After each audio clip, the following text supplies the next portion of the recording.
천국의 초대 조셉 얼라인 지음 이태웅 옮김 생명의 말씀사 1. 회개에 대한 오류. 마귀는 많은 사람들을 가짜로 회개시켜 놓고 이것저것으로 여러 사람들을 속이고 있다. 그의 기반술은 어찌나 교활하고 간교한지 심지어는 택함받은 자들까지도 미혹하고 있다. 그러므로 나는 실제로 회개하지 않았으면서도 회개한 것으로 생각하고 있는 치명적인 오류를 바로잡는 한편, 사실상 회개했으면서도 회개하지 않은 사람처럼 항상 두려워하고 걱정하는 것을 덜어주기 위해 긍정적인 면과 부정적인 면을 지적해가며 회개의 정의를 내리도록 하겠다. 그럼 먼저 부정적인 면을 이야기하겠다. 그리스도교라는 간판 자체가 중요한 것이 아니다. 바울의 말을 빌려보면 그리스도교란 말에 있지 않고 오직 능력에 있다. 누가 유대인이나 이교도의 신분을 버리고 그리스도교를 믿겠다는 고백을 했다고 해서 참으로 회개한 것이라면 대개 많은 사람들이 그것을 회개라고 알고 있는 형편이지, 그들이 사대나 라오디게아 교회의 그리스도인들보다 나은 것이 무엇인가? 그들은 전부가 다 말로만 그리스도교를 믿겠다고 고백한 사람들로서 명목밖에 내세울 것이 없었다. 그처럼 그들이 명목밖에 없었기 때문에 그리스도께서는 그들을 정죄하셨으며 토하여 내치리라고 말씀하셨다. 사실 주 예수님의 이름을 부르면서 불의에서 떠나지 않으며 하나님을 아노라고 시인하면서 행위로는 부인하는 이들이 얼마나 많은가. 과연 하나님께서 이런 자들을 참으로 회개한 사람들로 용납하실 수 있다고 믿는가? 죄에서 구원받았다고 하면서 여전히 죄 가운데서 살고 있으니 될 말인가? 이야말로 명약관화한 모순이다. 실로 고백의 등이 해결책이 될 수 있었다면 미련한 처녀들이 바깥 어두운 데로 쫓겨났을 리가 만무하다. 우리는 비단 고백하는 그리스도인들 뿐만 아니라 그리스도의 말씀을 전하는 자들과 이적을 행하는 자들까지도 불법을 행하는 자들이었기 때문에 배척당한 사실을 알 수 있다. 아나니아와 삽비라나 마술사 시몬도 다른 사람들과 함께 세례를 받았다. 그러나 얼마나 많은 사람들이 여기에서 속이기도 하고 속기도 하는 과오를 범하고 있는가. 그들은 실제로 은혜를 받는 것과 외적 표시인 세례 사이에는 불가분의 관계가 있다고 믿고 있다. 그래서 세례받은 사람들은 누구나 다 진정으로 거듭난 것이라고 오해하며 그것이 다만 성례식이라는 사실을 깨닫지 못하고 있다. 따라서 사람들은 세례받을 때 거듭났기 때문에 더 이상 아무 일도 할 필요가 없다고 생각하고 있다. 그러나 만일 이것이 사실이라면 세례받은 사람들은 필연적으로 구원을 얻었어야 마땅하다. 그리고 죄사함과 구원은 곧 세례를 받음으로 이루어진다고 말해야 될 것이다. 실로 구원과 세례가 동일한 것이라면 사람들이 죽을 때 세례 증서만 가지고 가면 틀림없이 천국에 들어갈 수 있을 것이다.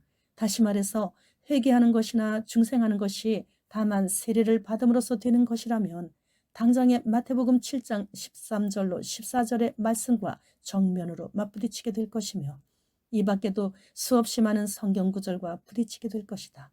이것이 사실이라면 우리는 더 이상 문은 좁고 길은 협착하다고 말할 필요가 없을 것이다. 왜냐하면 세례받은 자마다 구원받은 것이라면 문은 사실상 비길 데 없이 넓은 것이기 때문이다. 그렇다면 우리는 아마도 생명으로 인도하는 문은 크고 길은 넓다라고 말해야 옳을 것이다. 만일 이것이 사실이라면 수천 명이 나란히 걸어 들어갈 수 있을 것이므로 의인이 겨우 구원을 얻는다거나 천국은 침노를 당하나니 침노하는 자는 빼앗느니라 거나 하는 말을 가르칠 필요가 없을 것이다.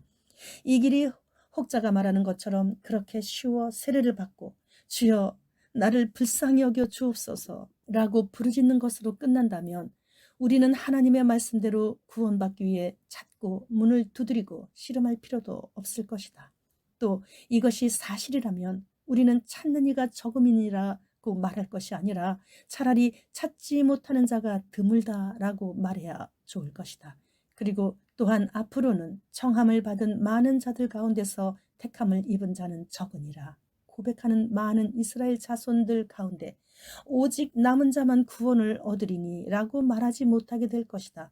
만일 이 교리가 틀림없다면 우리는 제자들처럼 그럼 누가 구원을 얻으리까 라고 말할 수 없게 되고 다만 그럼 구원받지 못할 사람이 어디 있겠습니까? 라고 말해야 할 것이다. 그래서 일단 세례만 받으면 음란한 자나 후욕하는 자나 탐남하는 자나 술 취하는 자라도 무조건 하나님의 나라를 유업으로 받게 될 것이다. 그러나 어떤 이들은 이렇게 대답할 것이다. 그런 사람들은 세례를 통하여 중생했으나 그 후 타락했기 때문에 다시 새롭게 되지 않으면 구원을 받을 수 없다. 내 대답은 다음과 같다. 첫째, 이미 언급한 바와 같이 중생의 씻음과 구원 사이에는 불가분의 관계가 있다.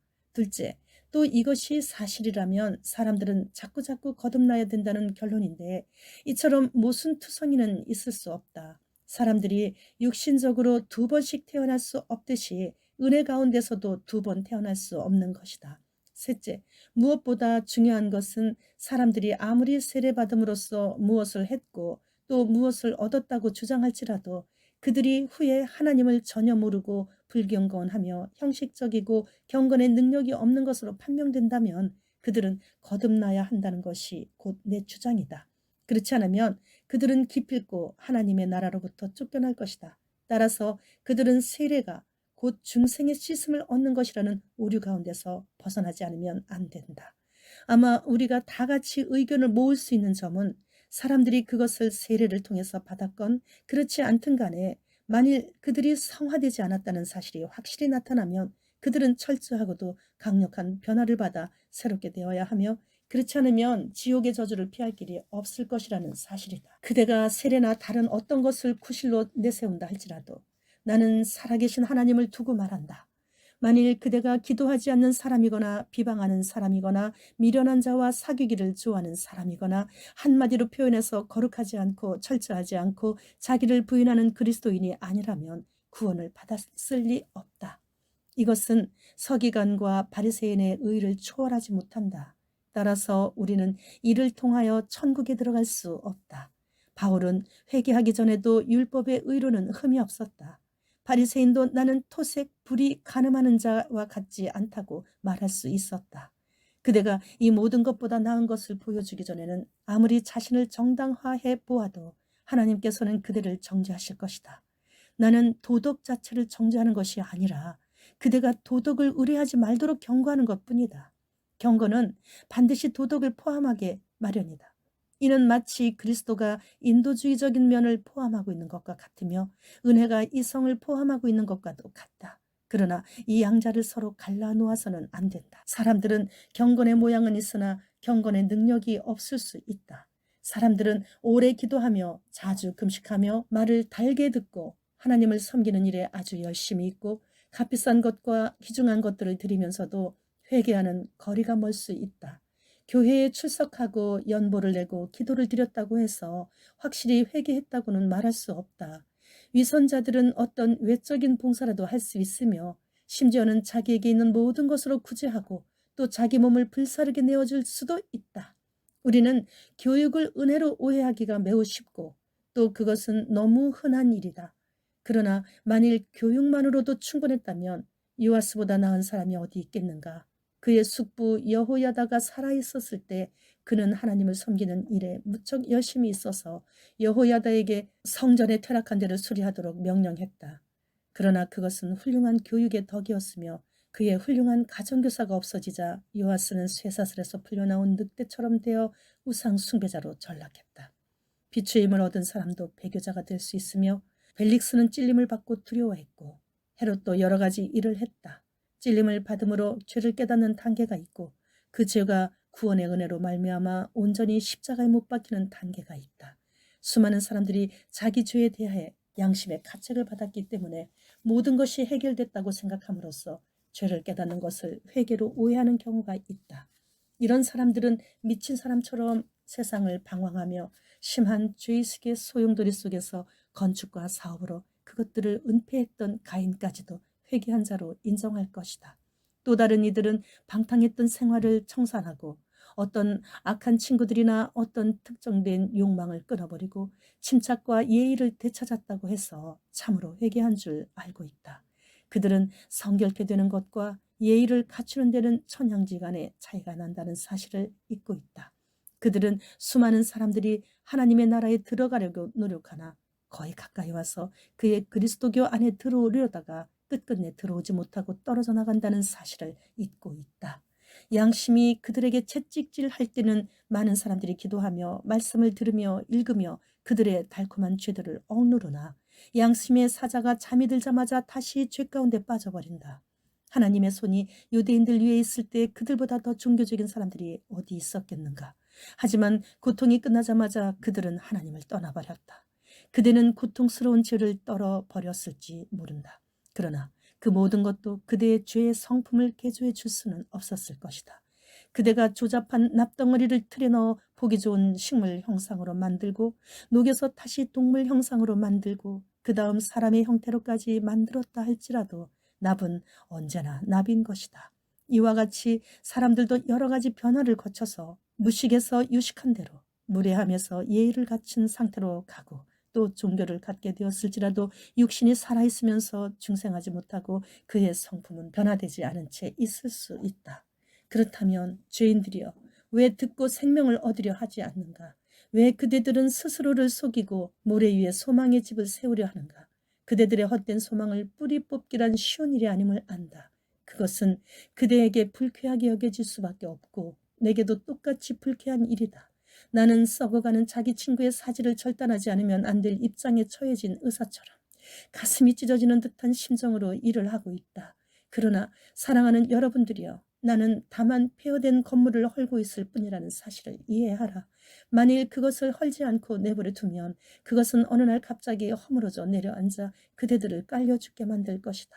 나는 그것을 헐어 아름답고 튼튼하게 오래오래 갈 수 있는 견고한 집을 다시 지으려는 것이다. 악한 자의 소망은 곧 사라지게 마련이다. 죄인이여 지금 늦지 않게 하나님의 말씀을 믿고 그대들의 거짓되고 허망된 소망을 버리라. 그리고 죽음이 닥쳐와서 그대들을 지옥 속에 쳐넣기 전에 이 사실을 깨닫는 것이 훨씬 좋지 않겠는가? 만일 그대들이 앞에 언급한 사실들 위에 소망의 집을 지어 놓은 것을 보고도 그대들이 아직까지 죄 가운데 있다고 경고하지 않는다면 나는 거짓되고 충성되지 못한 목자가 될 것이다. 양심이여 외쳐라. 그대들은 무엇이라고 주장할 것인가? 그리스도의 옷만 입고 있으면 되는가?